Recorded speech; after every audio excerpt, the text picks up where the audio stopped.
Larry Scott Walker is this person that I'm putting together as I glean and learn from my mistakes and endeavor to do better. Loving yourself is not intuitive. You know what I mean? Like, that is not a thing that is just like, well, but dump him, leave him, love yourself, take that pill, you know what I mean? And it wasn't intuitive for me. I like to tell people, like, as I was growing, learning about HIV, especially once I came out as a gay man, I felt like HIV was a part of my responsibility, so I was very HIV positive.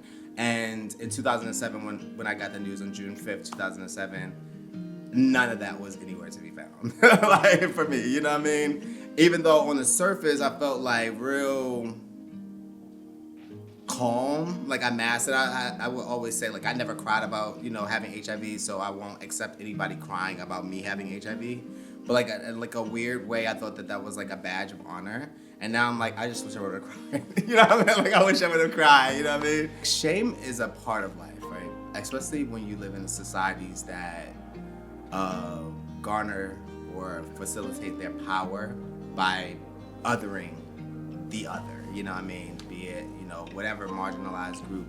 And I think that, shame comes from, that desire to want to meet the expectations of others, and also holding ourselves to the standards and opinions of others. For Black people around the globe, because of the diaspora and because of like slavery, we all have this feeling of deportability.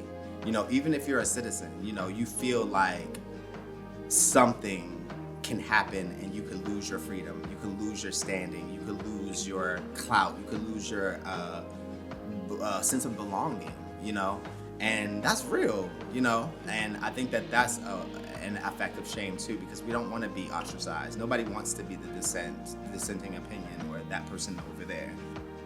Telling my story is cathartic, and I never realized that before, like, because I wouldn't do it. You know what I mean? I was like, oh, you want to be all right? Give me a hug.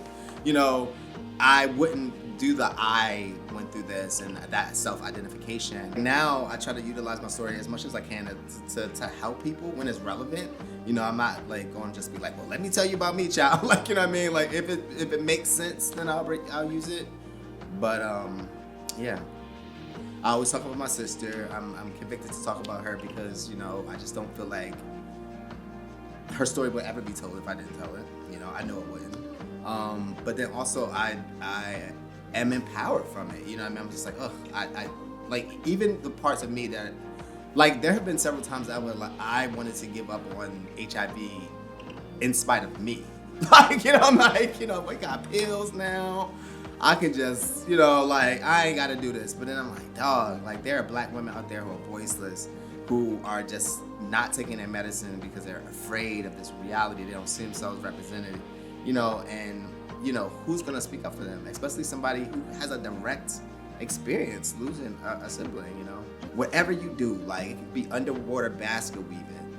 Like, that shit is a movement. Like, you know what I mean? That is a movement. Like, and it don't have to look like anything that and preferably it won't look like anything you've ever seen before.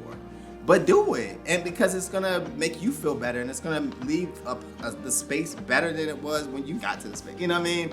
And that's how I'm really starting to, like, just approach life. You know what I mean? Like, do your thing. Like, that's why I would never try to, like, offer a silver bullet inspirations. Because everybody's not the same. You know what I mean? I was just like, baby, do your thing. Yeah, keep